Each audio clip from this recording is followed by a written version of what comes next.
So today we are going to go for the Matsyasana. It is a fish pose. Fish which has a very fast blood circulation and hence can go through the water and have a body which is very slender at the towards the end, and in the center it has a capacity to move the both the ends. So we are going to definitely do fish pose. Very important contraindications for fish pose: those who have migraine, they should not go for fish pose. Those who are suffering from insomnia, means sleeplessness, they should not go for sleep pose, this fish pose, sorry, because it activates your brain, it activates the blood circulation, and hence the insomnia may actually aggravate.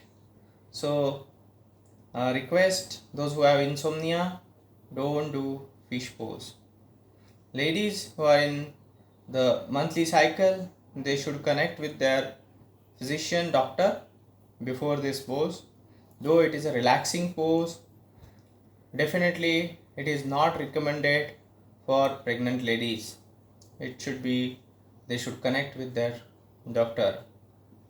Anybody who has a surgery, neck surgery, or any back surgery or vertebral column slip disc surgery, they should not do the fish pose.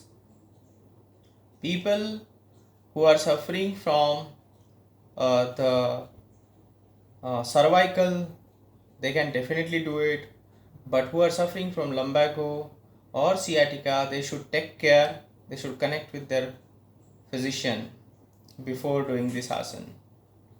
So very important, one more contraindication is those who have blood pressure, high blood pressure, or who have angioplasty, or the who have the open heart surgery, they should not go for fish pose. Fish pose is a second level asana. Definitely it needs a padmasana and it needs more than that. So we know padmasana, we have learned padmasana, and hence we can go for the fish pose. But these are the contraindications. Again, fish pose, there are a number of advantages of fish pose are there. But before that, we'll go for its kriya. So for kriya, first of all, the preparation should be done for this. For this, let's try with the butterfly. Let's try with butterfly. So keep your both the legs, okay, facing each other, touching the feet, and let's do butterfly. So that we can do padmasana, try to press by your hand, your both the knees. Try this. Let's have the butterfly. Let's free up our leg. 1, 2, 3. Other leg. 1, 2, and 3. And let's start with Matsyasana or fish pose. For that, you have to lie down. So lie down on the floor, straight, and bring your both the legs near to the hips. First, let's have the butterfly there itself. So 1, just spread your legs, try to have the butterfly here, so that your complete lower portion is free. And then start with the Padmasana, lotus position. So here I have just locked my legs in lotus position, you can see that, and very slowly try that the lotus position should be as fixed as possible, and as both the legs are crossing each other up to more and more extent, so that I can hold the toes of both the legs by my finger, two fingers, the point fingers and the middle finger. Slowly in lotus position, keep your lower portion, both the legs down touching the floor, and very slowly both hands, you take the support of both the palms and lift your head in such a way that your rib cage should come forward. Your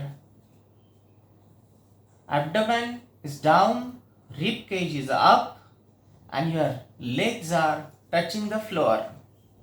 And then you can hold the toes and try to touch your elbows to the ground. This way. And try to see at the back side. See, there is a stretch in the legs. There is a stretch in your abdomen.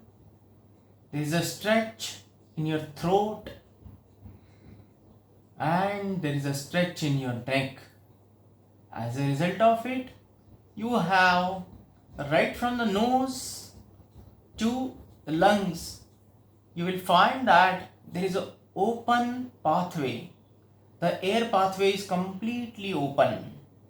And in this condition, in this position, if you breathe in and breathe out, you may find that it is very easy to breathe in and breathe out. So breathe in, breathe out. Breathe in, breathe out. Breathe in and breathe out. In one of the variations, people, they try for Kapalbhati in this position, and that helps a lot. So breathe in, breathe out, breathe in, breathe out. Remember that you have to do it to an extent where you can sustain yourself without any problem. Don't overstretch yourself.